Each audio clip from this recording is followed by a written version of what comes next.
Keluarga sedang bermain di laut. Tak disangka setelah bangun tidur, menemukan seluruh air laut di Pasifik tiba-tiba menghilang semua.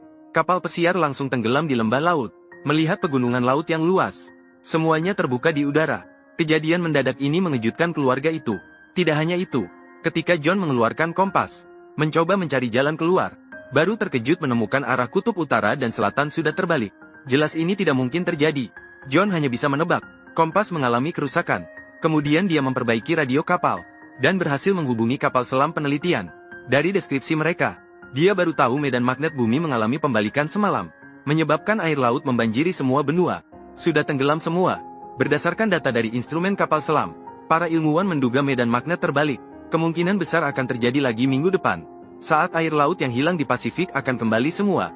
Hanya dengan mencoba mendaki ke tempat tinggi, hanya ada sedikit harapan untuk bertahan hidup. Namun sayangnya kapal selam penelitian dua rekannya, itu karena tidak mengikat sabuk pengaman dengan baik, akhirnya berakhir dengan hidup dan mati. Di bawah permohonan putus asa pasangan John, para ilmuwan memberikan koordinat posisi mereka sendiri, memberitahu mereka dan setuju dengan John, mengirim dua anaknya untuk berlindung. Namun, saat keluarga itu sedang merapikan barang-barang mereka, John secara tak terduga melihat di dekatnya ada seorang penyintas lainnya. John yang baik hati melangkah maju dengan cepat, berikan ketel di tangannya ke pihak lain. Namun, yang tidak pernah terpikirkan olehnya adalah, setelah minum semua air dalam botol, pria itu tidak hanya tidak mengucapkan terima kasih, malah dengan keras memukul John dengan botol air. Kemudian dia mengambil tombaknya dan menyakiti John. Anna yang melihat situasi ini tidak bisa menghiraukan kesedihan. Dia buru-buru berlari ke arah kapal pesiar, dan berteriak keras memanggil putrinya.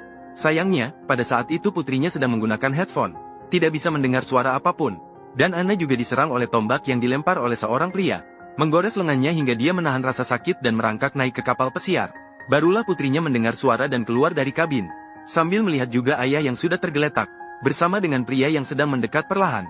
Tidak sempat menjelaskan terlalu banyak, Anna menutup semua pintu dan jendela kapal pesiar, dan membiarkan dua anak itu bersembunyi di dalam lemari, sambil mengambil senjata satu-satunya di kapal pesiar, memberikan pistol sinyal kepada putrinya.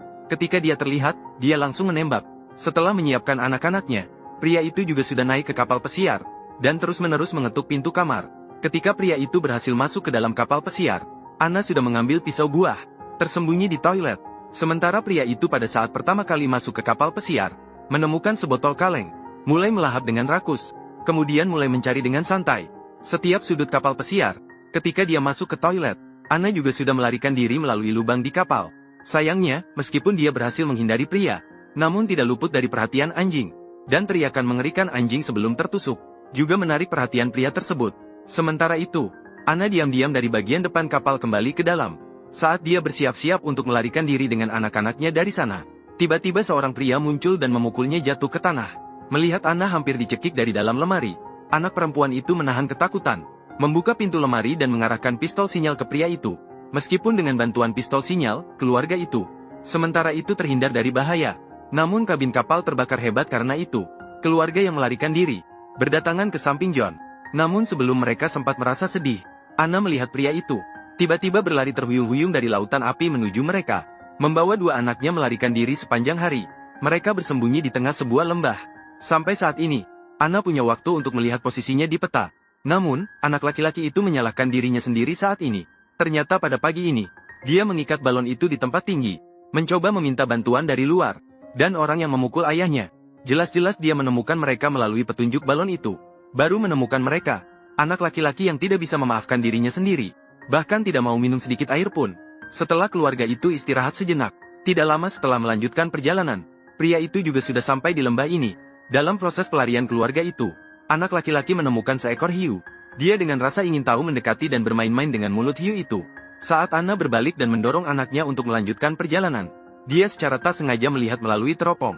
Melihat seorang pria yang mengejar mereka dari belakang tidak jauh, Anna yang panik segera menarik anaknya, dan mereka mulai berlari sepanjang jalan, sampai mereka melintasi parit, dan jejak pria di belakang mereka benar-benar menghilang. Baru setelah itu, keluarga itu melambatkan langkah mereka. Namun, karena gerakan yang keras, anak laki-laki itu mengalami dehidrasi karena tidak minum air dalam waktu lama, menyebabkan dia mengalami gejala dehidrasi. Ketika ibu mengeluarkan botol air dari tasnya, baru menyadari botol tidak terkunci dengan baik. Setelah membuat anaknya minum habis sisa air terakhir, Anna menyalahkan putrinya karena tidak menjaga botol air dengan baik. Putrinya juga menyalahkan dia karena tidak merawat ayahnya dengan baik. Keduanya kemudian terlibat dalam pertengkaran sengit. Namun, mereka berdua juga tahu. Sekarang yang terpenting adalah melarikan diri dari kejaran pria itu. Tidak lama setelah mereka melanjutkan perjalanan, Anna menemukan dirinya di padang pasir yang luas. Menemukan pesawat yang jatuh, maka keluarga itu memutuskan menghabiskan malam di dalam kabin pesawat. Namun, saat tengah malam tiba, putrinya diam-diam membuka pintu kabin, pergi ke bawah pesawat untuk ke toilet, tanpa menyadari keberadaan pria itu sedikit pun.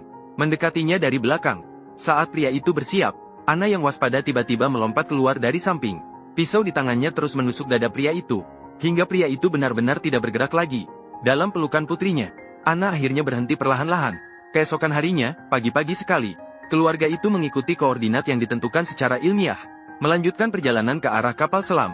Saat Anna menentukan arah di tengah perjalanan, sang anak laki-laki tiba-tiba menemukan sebuah kolam. Tanpa menghiraukan desakan Anna di belakangnya, seorang anak laki-laki yang sangat haus menyelamkan seluruh kepalanya ke dalam kolam dan menelan dengan lahap. Hingga Anna datang dan menarik rambutnya dengan keras. Barulah tindakan anak laki-laki itu dihentikan. Dan itulah sebabnya. Tidak lama kemudian, anak laki-laki itu mulai merasa tidak enak badan. Kemungkinan besar disebabkan oleh air kotor yang baru saja diminumnya. Oleh karena itu, ibu dan anak perempuan itu harus saling menopang anak laki-laki. Mereka tiba di pantai yang dipenuhi sampah. Membangun tempat berlindung sederhana dengan menggunakan tumpukan barang bekas di sekitar. Setelah itu menjadi tempat perlindungan sederhana. Anna menyuntikkan antibiotik yang dibawa bersamanya ke anak laki-laki itu. Saat anak laki-laki itu tertidur pulas, keluarga itu bersiap-siap menghabiskan malam di area pasir ini. Namun pada tengah malam, Anna tiba-tiba terbangun oleh suara gaduh. Ketika dia mengikuti suara itu ke tempat yang lebih tinggi, dia menyadari bahwa suara itu semakin keras. Merasakan bahwa ada yang tidak beres dengan Anna, dia segera membangunkan anak-anaknya dan melarikan diri ke tempat yang jauh. Setelah melewati bukit batu, mereka menemukan sebuah kapal kargo yang sunyi di dekatnya. Ada 3 orang yang selamat di sini, sedang mengumpulkan persediaan di dalam kontainer. Namun ketika melihat kedatangan Anna dan yang lainnya, mereka bukan hanya tidak memberikan bantuan, malah bersembunyi di dalam kontainer dan mengunci pintunya. Tanpa pilihan, keluarga ini hanya bisa naik ke kontainer untuk bersembunyi. Sementara itu, makhluk aneh yang mengeluarkan suara aneh juga mulai menampakkan bentuk aslinya. Ini adalah hewan amfibi yang memiliki daya hidup yang sangat kuat. Bentuknya mirip dengan kepiting, namun ukurannya jauh lebih besar. Setelah makhluk-makhluk ini mendekat, mereka masuk ke dalam kontainer melalui celah. Anna dan yang lainnya bersembunyi di atas, berhasil lolos dari bahaya.